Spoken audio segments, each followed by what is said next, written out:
You thought maybe I might show you a little quick tip. Now, my bench is made of 3/4 inch plywood. Again, I have plans to completely disassemble this bench and rebuild it into, I'm thinking, a 2-bench setup where like I can separate them two and they'll be on casters. That way I can pull one away for an assembly table if I have to, or have them both together for a large project. Now, right now, I just thought I'd throw you a quick shop tip. I like to use this hardboard here, just 1/4 inch hardboard, nothing special, really cheap, as a topper for my workspace. This one's a little shorter. I like to have it go all the way back, but this is what I got. So, what I do when I replace it is I get rid of the old one, which is right there. You can see it's kind of rough. Though it'll still be good for making templates, which is another thing I use this stuff for. Now, this is going to be flipped over, and this will be the bottom. And what I'm going to do is use some spray adhesive here. This is 3M Super 77 Classic Spray Adhesive. And I'm going to just put a couple little sprays on the back side of our hardboard, and then lay this rubber drawer liner out across it, just to help give it some grip. You don't want it sliding around when you're trying to work. So that is the plan. So I will put the camera up and show you how to use the spray adhesive. Okay, so we have our pieces cut here. One big one and a couple smaller ones to fill in the back. Important that you make sure you cover your whole surface area with this kind of application, mostly because you don't want it to be uneven, you want it to be as flat as possible. Now, this probably isn't the best thing to do if you need a flat and true surface, but for what I use it for, it's good enough.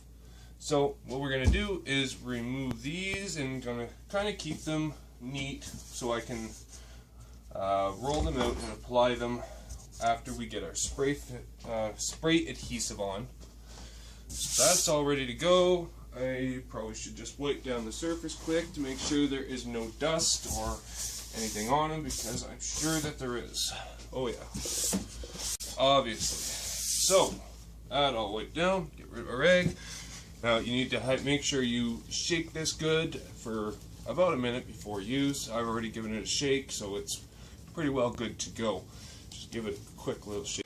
Alright, because I want to be able to remove this at a later point, I'm just going to kind of shoot the spray a little bit. I don't want to plaster it on. Now, by all means, if you have no future endeavors of trying to remove that, put lots of it on, make sure it's never going to come off again. But, simple point, about 10 inches away. Just make sure you get every area covered that you plan on applying your material to. A little bit more for good luck. There, that's probably good enough. Now we'll start with our large piece so we know where our small pieces will start. So I am just going to line this up.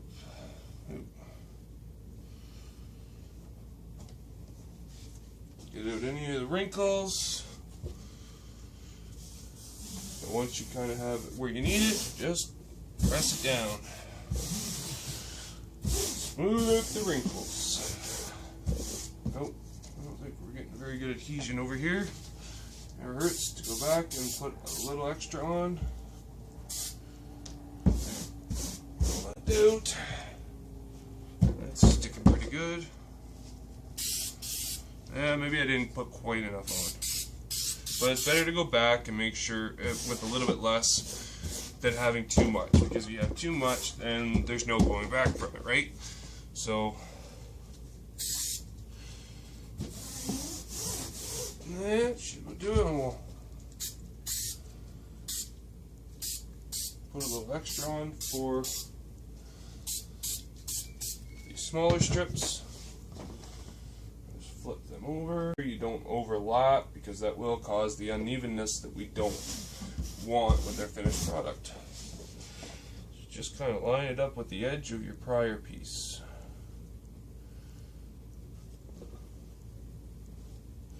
There. It's not 100% covered, but it's about 99% covered. That should do it. Now I'll trim the little bit of excess off that's hanging over our edge, and we're good to go. Flip over, and now I have a work surface that isn't going to move anywhere. So I hope that you enjoyed this. Okay, so after we got everything rough cut to their length and their width on our jewelry box here, I went ahead and started sanding these grooves out where all the marks are from the coving cuts. Now on the main pieces, the coving happened to be big enough that I could get my random orbit sander in there for most of it. It will need a little bit more because I didn't want to take too much off. I might risk losing the shape of it. So the paper, now talking about sandpaper itself for a minute, I used to buy really cheapest bulk bag or box I could of sandpaper, especially the 80 and 120 grit, and I stopped using it. I used to get really frustrated because it was cheap, and I didn't realize it at the time. I thought all sandpapers were the same. They're really not. I've bought these Norton stuff. Now I buy these packs. They're a little bit more expensive, but they are worth the money. These are the two brands I suggest you get, Norton or 3M. Both are great. Now this one here actually has an adhesive backing, which is great for if you're doing like sharpening or something, because you can cut your strip and stick it to a board and it's going to resist moving on you. The other here doesn't have that, but that's fine. Of the cheap stuff I used to buy, and it was just a plain garnet sandpaper, and this stuff I believe is aluminum oxide. But anyways, Norton or some other sandpaper that's a higher grade. Don't buy the cheap stuff. You save yourself a lot of headaches like I went through and found out the hard way. So anyways, now, because I really just don't want to use power tools, I want to, really do it by hand and finesse it. It's just really soothing and relaxing. I recommend everybody does this once in a while. Just calm down and no, I'm kidding. This is really time consuming. It's not bad if you work up from 80 grit. This goes away fairly quick as long as you have a good sandpaper. And trust me, if I could use a power sander, I would, but you just can't get it into these shapes properly without actually, removing the shape of our coving. So I'm going to continue on this, and then we'll go on to the crosscuts.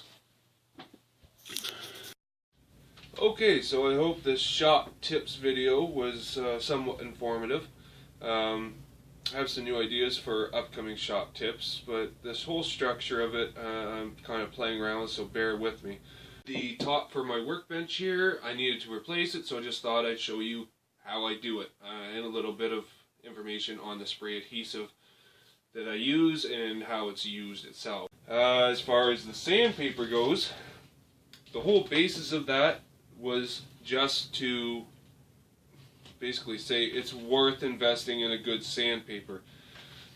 Like I said, I didn't have anybody to teach me anything. I taught myself, and I made a lot of mistakes along the way, and I've also learned a lot along the way. And one of the big things I learned is quality sandpaper. It makes a large difference. It is worth the investment.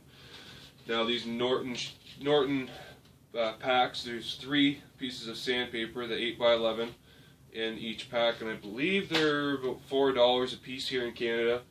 And the same goes for these 3M ones. This is a fine wet sandpaper, or wet dry sandpaper for auto detailing, but works great for sanding in between finishing coats of lacquer or varnish or whatever, as long as you have a high enough grit. Now I didn't have any steel wool with the Japanese box varnish, so I used this one here, the 2000 grit. Very lightly wet sanded it, wiped it all off again, and then went on to the next coat of varnish. And the 3M and Norton, they're about the same price, $3 to $5. I'm pretty sure it was about $4, but depending on where you go, it's worth the investment. The 3M comes with 3 sheets, and the Norton comes with 3 sheets again.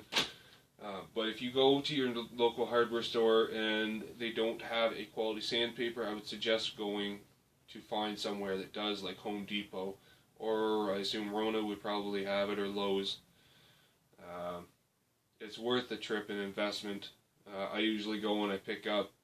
Every time I'm there, especially if it's on sale, I'll buy a couple packs of 80, 120, sometimes 150, 180, and 220. And I don't usually go standing above 220. And it is important to follow the steps up to progressing through the different grits of sandpaper as you go. Starting with 120 is usually what I do, unless I really need an aggressive sand, which is usually the 80.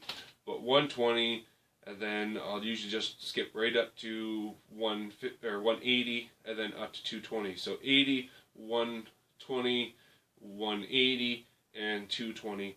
And I don't usually have much of a need to go past that 220, except for in the finishing, in between finishing coats. So with that said, I hope you enjoyed the shop tips, and watch for the next one. Now shortly I will also have the first video build out for our jewelry box. I'm having problems with my editor. It's not publishing like it's supposed to, so bear with me as I get that hiccup kind of worked out. So until next time, work safe, play safe, let the wood work for you. Be creative, and I hope my videos are inspiring you to get into the wood shop and do what you can with the wood. So, don't forget to subscribe and like my videos. I will see you next time.